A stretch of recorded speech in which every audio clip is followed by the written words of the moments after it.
Hello everybody and welcome back to another episode of PIP, People in Property, with myself, Adil from Key Property Consultants. Today we've got property expert who specialises in service accommodation, and I'll tell you now he does a really good job of it, as well as property management. Dami, welcome to the podcast, man. How are you? Thank you very much. Yeah, I'm very good. Thank you for having me. No, my pleasure, man. Tried to get you in for a while. You've been a very busy man. Been jet setting as well. But no, it's good to get you on, man. Thank you for giving me the time. I really appreciate it. Obviously value your time as well. So without further ado, bro, tell us a little bit about yourself, about, you know, before we even go into depth about your property portfolio and stuff. Talk to me about what you was doing before property and how you got into property. What made you get into property? Okay, sure. So my background is sales. I've always been interested in making money the quickest way possible. So my background is a Nigerian family. Obviously there was a lot of pressure to sort of go into like a profession, maybe law, medicine, that kind of thing. But from an early age, I was rebellious. And I said that, look, this is not going to make me the money that I want to make. I looked at a lot of the people that were doing really well, you know, the big houses, nice cars. And I was finding out from an early age that a lot of these people didn't actually have degrees. These people had done sales, and they'd actually started businesses. So I had an interest in sales. After uni, although I studied law, I went straight into the city, and I was doing sales, IT tech and IT recruitment. Started making a bit of money, but you know, I was looking at the sort of the CEO, the directors, and seeing the sort of money they were making, and the conversation kept coming up. These guys did not have degrees. So then that was kind of like the moment where I realized that you don't need to do incredibly well in school to do well in life. So an opportunity came to go to Dubai, moved to Dubai, carried on in that same sector. In sales? In sales, yeah. Did a few little things on the side as well in business, but the main bread and butter was sales. And obviously my job was linked to my visa and my housing and stuff like that. So I made sure that I had a stable job. And then it got to a stage where, although the money coming in was all right, I was just after that time freedom. You know, I was having to still go. I was still going to an office every day. Like 9 to 5. 9 to 5. That hustle. Although I was in Dubai, it was good. You know, it was fun on the weekends, but during the week, it was a lot of graft. And it was then when I sat down. Me and the missus, we sat down. We spoke about, look, what can we do to be free? And property, as you know, you've probably heard it so many times. You know, it's a lot of people have made good money. They've done it in property. So. We looked at every course, you know, we went on YouTube, we did everything that you could do. We paid various mentors for knowledge, and then stumbled across service accommodation. So the building that I actually lived in, we actually put one of the flats on there on Airbnb.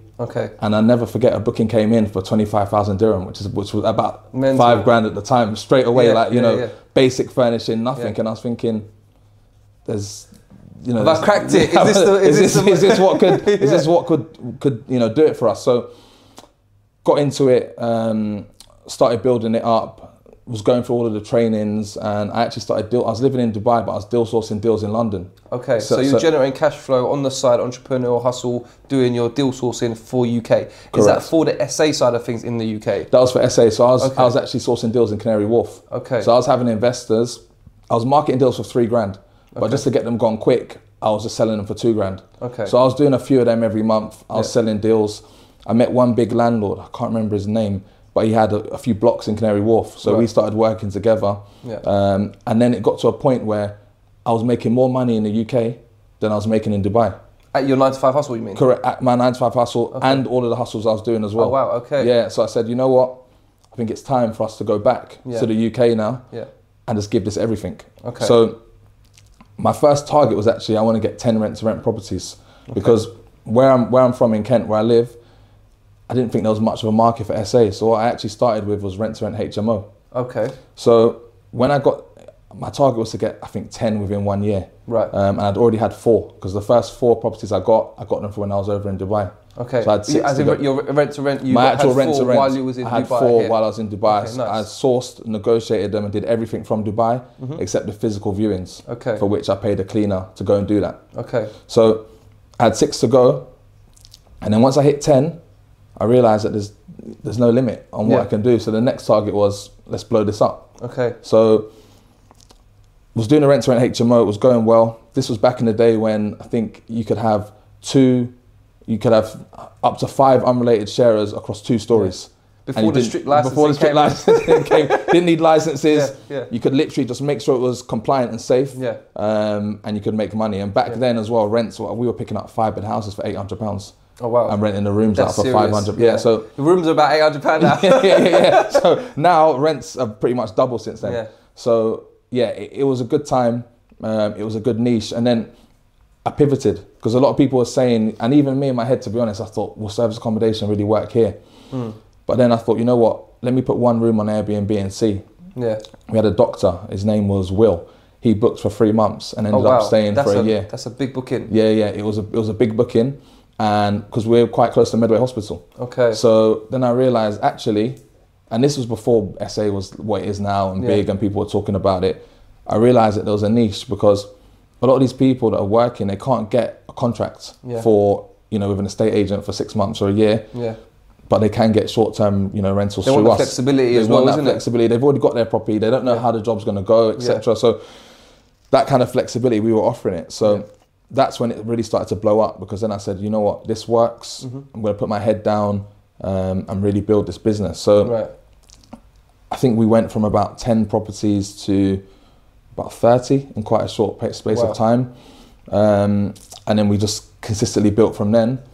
And then another time when it really blew up was during COVID because what happened during COVID was a lot of people in the industry were actually going against their agreements, trying to exit, but we actually did the opposite. We just got more and more and more. But what we were doing, we were negotiating 3-month grace periods where we'll take the keys, but we won't pay nothing for 3 months. We'll furnish it. We'll try and get everything done in a month. So we'd be 2 months ahead. And then what also happened in COVID is that a lot of landlords were saying, you're one of the only providers that's still paying me. So again, that opened the door, a lot of doors. We built that relationship. And so during COVID, I think we scaled to about over 80 properties. Wow, that's serious numbers. It's serious numbers. It didn't come without its challenges, but at the same time, it was a really good period for us. And obviously, here we are today. We've got over 100 units. If I include sort of the people that I'm mentoring, over 200 units. Congratulations, man. Big achievement there. Thank you very much. So the business is going well. We used the cash flow as well to start buying properties as well. So about 18 months, 2 years ago, we started buying as well. Things are going really well. How is the purchasing element of going for you? And are you doing the same strategy with when you're buying? Are you buying and doing standard lets, or are you buying and then service accommodation? A mixture, to be honest. So we started, the first property that we bought for the business was a HMO. That was a 4-bed terrace house, which we converted into a 6-bed HMO. That property, it could do well as service accommodation, but where the mortgage is, I think the mortgage is £930. And it generates like £4,200 a month. So, we could do service accommodation, but I like the headache as such, but you put in less effort into it basically. It's turnkey pretty much. It ticks over now. Like the tenants will pay the rent on the first. We've got a cleaner that goes in twice a month.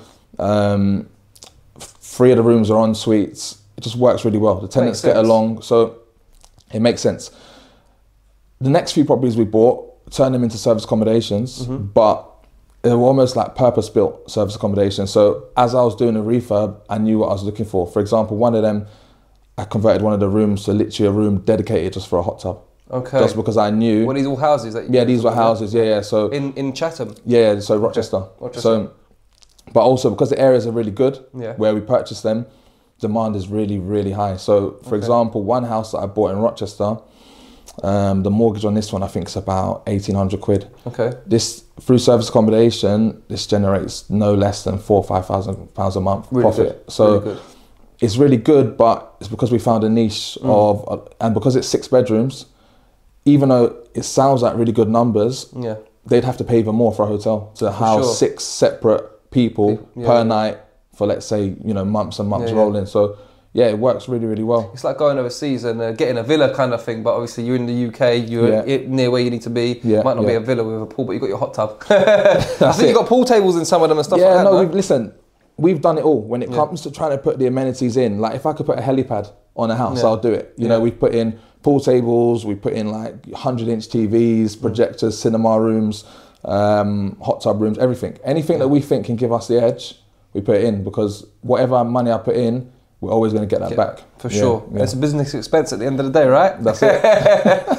No, it's good because a lot of people, when they think about SA, to be fair, maybe not the more seasoned people, but even some of them maybe think of, oh, we'll get a 1 or 2 bedroom flat and then service accommodation, but you're doing it on a completely different scale. You've got some serious units that are 4, 5 beds. Well, we've got a 7 bed as well in Surrey. It's got a swimming pool, heated swimming pool, tennis court. It's got the works. How do you find the maintenance on that level though? Because do you not having to get like a pool boy? Yeah, a pool boy as such. So yeah, no, this was something. It's a good question, because this is something I didn't envisage, like the maintenance. Because when you've got 2 acres of land, that's could be £1,000 a month just on the garden. Lawn. Yeah, just on the garden. The pool guy, I think he charges £200-300 a month just to do the maintenance. So that's already 1,300 extra on the bills. These are things that, we should have probably done a little bit more due diligence. But the good thing is, the numbers are so good that it can cover these kind of things. But one thing I will say to anyone looking at big properties with all these things is, the maintenance can be killer. Like, don't get a pool unless you're ready. Yeah. And obviously with you, where you've scaled your business to the level that you're at now, it's not like, I'm going to SA, I'm going to go get a 7 bed with a pool. It's not your first property. It's not. You've got all the wheels in motion. You've got a team in place. You've got the structure of the business. And it's flowing. So you've got the cash flow to give you that opportunity to go and get these bigger units and maybe take the risk and do these different things. So 100%. Maybe it is good for people to start with 1, 2, 3 bedroom units first to see how they go. Yeah, I would say that. I mean, but obviously, if I started now though, I would probably look at 3 bed and above. And the reason why I do that is because with 1 beds, you can be competing with the hotels. 2 beds, although you can put a sofa bed in the living room and sleep potentially 6, there's still a lot of people doing that. But when you go to sort of 3, 4, 5 bed plus with parking, it's a lot less competition. And what's your target market for those size units? Contractors mainly. Contractors, yeah. People that are coming in, they've got jobs which could last a year plus, and they need somewhere that's like a home away from home. TVs in all the rooms, parking. What we found with a lot of the contractors, when I asked them, what is it that you like about our accommodation as opposed to hotels? They say that they can cook. Where they're away for a long time, Monday to Friday, feels more homely. Like getting a hotel meal every single night, they don't enjoy it. So that's our target. And although you can't always find those people on Airbnb and Booker.com, as you know, because obviously you're in one of my groups, we find ways to target these long-term bookings. And once you get into that sort of circle and people know who you are, it becomes a lot easier. Just to plug that quickly as well for the audience that don't know what he's talking about, there's something called the SA Winner Circle. So SA Service Accommodation should be pretty self-explanatory. We've been talking about SA for a while now. And it's the Winner Circle. So you become a member, you pay £50 a month. £50 a month, and you get all the knowledge from Dami, from Tayo, and from other people as well. We've got beginners, we've got people that have been doing SA a few years, we've got people that have been doing SA 10 years. So it's a varying range of skills of an experience. We'll put all the information in the description below as well, Dami's information as well. But yeah, I mean that's quite impressive what you're saying about maybe not going for the smaller stuff. To be fair, I've got 3 units myself. Well, as me and my partner, how they perform? Got 3 units. They're performing pretty well. But one is 2 are 2 beds, where we've got sofa bed in the living room, as you said. So you can sleep 6. And then one is. Well, actually, they're all 2 beds. Tell a lie. They're all 3 of them are 2 beds. And they've all got the sofa beds. So they all sleep. Well, one of them sleeps 5 because it's got like the second room's a bit smaller. And they're all performing well. One of them is performing not as well as it did last year. Thankfully, it's breaking even at the moment. But we're exploring different avenues of what to do. And we don't have our own website for direct bookings, if you like, at the moment. We still rely on. So there's still things that you could do to improve it. Exactly. So we still have, and to be fair, what it is we've got somebody else involved in it with us who sort of heads that business up. Because as you know, my sort of core business is the estate agency side of things, right? The lettings, the management of the lettings portfolio, which is on roughly 350 now, maybe reaching 360 to be fair. Congratulations, bro. Thank you, man. Thank you. The sales element, and obviously we're doing commercial stuff now as well. And then apart from that, we try and build our own portfolio regards to buying. And we try and retain. So that's why maybe we're not focusing enough on the SA, but now where we've got this other chap that's doing it with us now on board, and we've given him a share of the business to head it up, if you like. Okay. Incentivize him. He is literally pushing it a little bit more. And so we'll take it to the next level. But now, taking on board what you've said as well, I'll probably go back into the group again. Or I haven't left the group, as in like just go through the messages and see what I can take away from it, and look at taking on larger properties. And to be fair, I've got my own 2-bed that I've got planning to make into a 3-bed. Okay. Nice. So maybe I look into to SA in that one after. You never know. Where do you see? Obviously, you've told us that you've grown. I mean, you grew rapidly. 100 yourself, 200 between you and your members. Where do you want to take your business? You're an entrepreneur, man. You're not just a property guy. Yeah, you like to do all things, right? I mean, you sort of mentioned something earlier. I don't know if you're ready to talk about it, about the van, that scenario. Do you want to talk about it, or is it still premature? We're still premature. All right, we'll leave that one for now. I'll get you on next time once it's up and running. Part 2, we'll talk about that one. So, where do you see yourself going, and where do you want to take this business? It's a really good question, to be honest with you. I see, for me now, I'm in a position where I'm an entrepreneur. I enjoy the business, I enjoy the hustle, but at the same time, I don't like stress. Okay. So I'm in a position where, not that I want to sit back, but I always joke about sort of semi-retirement and and sort of taking a break. But at the same time, even if I'm on holiday or whatever I'm doing, I love to work as well. I enjoy the deal. That's what I really enjoy, making things happen. So now I'm interested in doing deals, but a lot more risk-free. Okay. So, back in the day, I'll take all sorts of risks. I'll guarantee 20, 30, 40, 50 grand rent during COVID or whatever. But now, I just like to let the opportunities come to me. I'll continue to put a value out there. I do enjoy training people and seeing them change their situations. But I want to grow this business, but in a soft way. And then when the timing is right, maybe sell the business. That's something that I'm interested in doing. Okay. And then potentially going again. All right, fair enough. In more property-related investments, because I do enjoy it. Yeah. So you probably want to maybe build your own portfolio in regards to buying, rather than doing more rent-to-rents and doing that element of things. Well, to be honest, I'm still interested in rent-to-rent, because some of the deals we do, they're so turnkey that it's just silly not to do it. For example, if I can rent a property, and let's say I furnish it and rent it out to a supported living provider or something like that, guaranteed for 3 years, and I'm nicking, let's say, £1,000 margin a month. Easy money. It's easy money. So I'm not going to say no to it. So it's about the risk. I don't want to take something where with rent to rent, where I'm taking on, let's say, a block of flats. I don't have anything for it. But thankfully, I'm now in a position where we've got multiple options for properties now. Back in the day, it was just one option. If that didn't work, we've got to find the money somehow. Makes sense. Makes sense. Well, bro, you've dropped lots of knowledge in today. We'll plug the information about the Winner's Circle, because a lot of people can get a lot of information and knowledge out of that as well. Sure. And they can obviously reach out to you directly once they're a member as well. But look, thank you very much for coming on the podcast. It's been a pleasure to have you. Thank you for having me. I appreciate it. Pleasure, man. Anytime. And guys, thank you for watching. If you've liked the episode, don't forget to like, comment and subscribe. And if there's anyone specific that you'd like to see on the podcast, don't forget to drop us a comment. All the information about Dami will be in, or a small bio, should I say, will be in the description below. I look forward to seeing you on the next one, and thank you for watching.